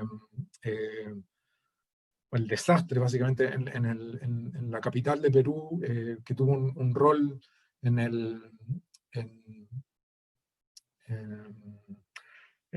básicamente poco digno respecto al suicidio de Balmaceda, según leí, que yo creo que los historiadores, si está escuchando Víctor, probablemente me pueda pegar un correctivo, pero según lo que leí, que tuvo básicamente un rol bastante poco digno, permitiendo la invasión de la casa de Balmaceda una vez que se había suicidado, pero nuevamente la memoria de ni siquiera de los últimos 30, 40 años, sino de hace 100 años, se vuelve a cuestionar para posicionar una nueva narrativa. Y eso a mí me parece fascinante, y creo que es parte fundamental de la subjetivación, del proceso de subjetivación antagonista que estamos viendo. Y bueno, y para finalizar un poco lo que había mencionado también Sandra, respecto a claro, la cita que puse de Trotsky al final, creo que tuve bastante tiempo no sabiendo si poner la última parte, pero la última parte dice, bueno, se va a caer, este es un régimen que se va a caer. Y yo creo que en ese sentido, como que sigo más lo que dice Gramsci. Gramsci dice que al final lo único que puede saber uno respecto de las luchas políticas es la lucha, como que si es que se va a ganar, se va a perder, si es que se va es algo que no se sabe, básicamente. Pero creo que sí, por lo menos hay no sé, trato de terminar en un sentido positivo, llámenme romántico, pero creo que se puede generar un nuevo proceso, básicamente, que se pueda generar una alternativa al neoliberalismo. Y eso, gracias. Gracias, Nicolás. Camila. Sí, gracias a todos, ya a los que nos han estado escuchando, ¿no? Y a las preguntas, súper interesante la pregunta de Oscar, y voy a remitirme, bueno, algunas cositas porque ya respondieron bastante también Nicolás y Sandra. Simplemente, bueno, algunos elementos, bueno, lo que estaba diciendo Nicolás sobre el tema de Viviorca, ¿no? De subjetivación. Creo que es súper importante y súper claro para entender algunas cosas que han ocurrido en los últimos 30 años, ¿no? De alguna manera, me parece que la instalación de un movimiento neoliberal, que es lo que hemos tenido desde los 80 hasta entonces, o desde antes, ¿no? También provoca eso, ¿no? Y ahora estamos en otro proceso que van de manera, se van superponiendo, y de alguna manera esa politización también permite entender alguna de lo que hemos estado viendo en este entonces, ¿no? De todas maneras no va a responder la pregunta de Oscar, que es súper complicada de responder, del por qué ahora, ¿no? Porque ahora es imposible decirlo así tangencialmente, específicamente en este año, ¿no? Es imposible, me parece, pero sí tenemos algunos elementos que son todas estas ideas de sedimentación, ¿no? De cristalización de distintos movimientos a lo largo de estos años. Pero también voy a volver al tema de la memoria, que me parece súper interesante lo que también mencionaste ahí, de cómo de alguna manera se articulan ciertas generaciones, ¿no? Tú señalaste todo este tema de los pingüinos, ¿no? Que has trabajado bastante, de cómo ellos recuperan de alguna manera su historia y se vinculan con otros movimientos, precedentes también secundarios, ¿no? A mí me parece que eso está súper claro en el movimiento estudiantil en específico, ¿no? Se ve súper claramente cómo de alguna manera ellos van a retomar otras generaciones y van a trabajar con otros activistas de otros momentos, ¿no? De otros periodos. También vemos que hay muchos asesores que participan y que los acompañan, y eso es muy interesante también, y ocurre bastante, pero me parece que acá del 2018 a esta parte empieza a ocurrir algo distinto, ¿no? Porque no están necesariamente esos otros actores, y si están, tampoco los consideran necesariamente. Entonces hay como de alguna manera una ruptura que se empieza a dar, o sea, hay una recuperación de iconografías, como señalaba también Juan Pablo, ¿no? Pero es distinto, me parece. Ahí no hay, a mí me parece muy interesante retomar algunas investigaciones que han hecho estudiantes, por ejemplo, de cómo se conecta el movimiento feminista del 2018 con los movimientos feministas anteriores, y no está necesariamente ese diálogo. Y ellas se sienten completamente ausentes, aunque obviamente comulgan con todo lo que se dice, pero se sienten ausentes en ese diálogo. Y lo mismo ocurre ahora, ¿no? Me parece que también la idea de sacar completamente los partidos, de que de lo mismo que hablábamos antes, ¿no? De esta Gladys Marín que no tiene partidos, que es joven, que no es la de la transición, justamente remite a eso, ¿no? Entonces no, son estas referencias, pero que ya no están de alguna manera, o que son distintos, no son otros. Entonces en ese sentido me parece súper interesante también ver cómo se generan esos quiebres y esas continuidades de estos movimientos. Pero eso, muchísimas gracias. Gracias, Camila. Juan Pablo. Gracias. Sí, muy breve porque ya me pasé en el tiempo en mi presentación. Pido disculpas, no estaba tomando yo el tiempo, así que pido disculpas por no haberme pasado en plena presentación. No, muy breve, voy a juntar lo que dice Oscar y lo que plantea Loreto de alguna manera en un punto en particular. Yo creo que tomando en consideración que lo cultural es un proceso, ¿no? Y ahí suscribo absolutamente lo que dijo Loreto, de que esto es denso, de que no podemos hablar de cambio cultural de un día para otro, sino que cuesta, es un proceso trabado, ¿no? Es un proceso histórico, con densidad, con mucha historización. Entonces, desde ese punto de vista, yo creo que en el contexto que estamos actualmente, las ideas volvieron a ser importantes, ¿no? La producción de significados volvió a ser muy importante, ¿no? Y en esa producción de significados, que años antes parecía ser que no, porque estaba de alguna manera como cierto naturalizado, ¿no? La raíz de todos los males, como dijo Oscar. Pareciera ser que hoy día hay que ir matizando eso porque hay posibilidad de nuevo ir construyendo diferentes significados de cosas. Y esos significados están cargadísimos de emociones y morales. Y en ese punto yo concuerdo, ¿no? Yo creo que en este proceso se ha visto, a mí no me gusta tanto el concepto de agravio.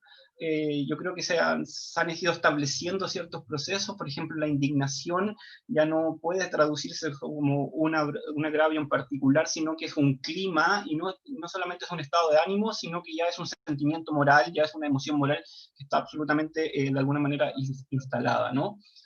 Pero no sabemos bien qué significa aquello, ¿no? Puede ir hacia un lado y hacia el otro. Y ahí es donde a mí me gustaría proponer una clave analítica, y que lo formulo así, en esta lógica procesual. A mí la contribución de Raymond Williams de estructura del sentir me parece súper oportuna, ¿sí? Porque la estructura del sentir tiene que ver justamente con la lógica del proceso, de cómo llegamos a un determinado momento, y cómo esos sentimientos morales, esas significaciones, están vivos en un presente, en un conjunto de actores, y que se promueven hacia el futuro en términos de horizonte, de esperanza y de otros, ¿no?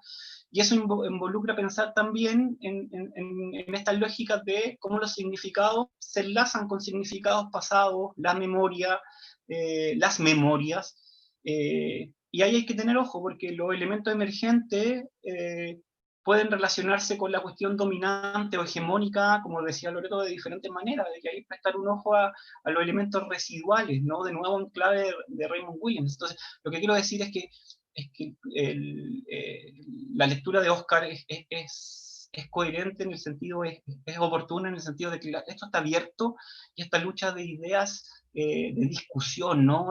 Vuelve a ser importante, y ahí el rol que juguemos nosotros desde las ciencias sociales, en función de no producir más de lo mismo, me parece muy oportuno. Entonces, desde ese punto de vista, suscribo ese gesto de Oscar de alguna manera, ¿sí? Eso. Gracias. Bueno, siendo 3 minutos para las 7 de la tarde, y no sin antes volver a agradecer a todos los participantes, sobre todo a los expositores. Damos las gracias a nombre del Centro de Investigación en Ciencias Sociales y Juventud de la Universidad Católica Silva Enrique por la participación en este seminario, que esperamos sea parte de un proceso que no solo se dé en los espacios universitarios, como estoy seguro que ocurre en todos nuestros casos, sino que desborde la institucionalidad tal como lo ha hecho el acontecimiento sobre el cual hemos hablado este día. Así que, bueno, muchísimas gracias. Comentarles por último que este seminario lo vamos a subir a nuestra plataforma de YouTube para que esté disponible a quienes quieran verlo. Así que muchas gracias y seguiremos en contacto. Adiós. Gracias. Nos vemos. Muchas gracias, que estén muy bien. No, muchas gracias. Chao, gracias. Gracias.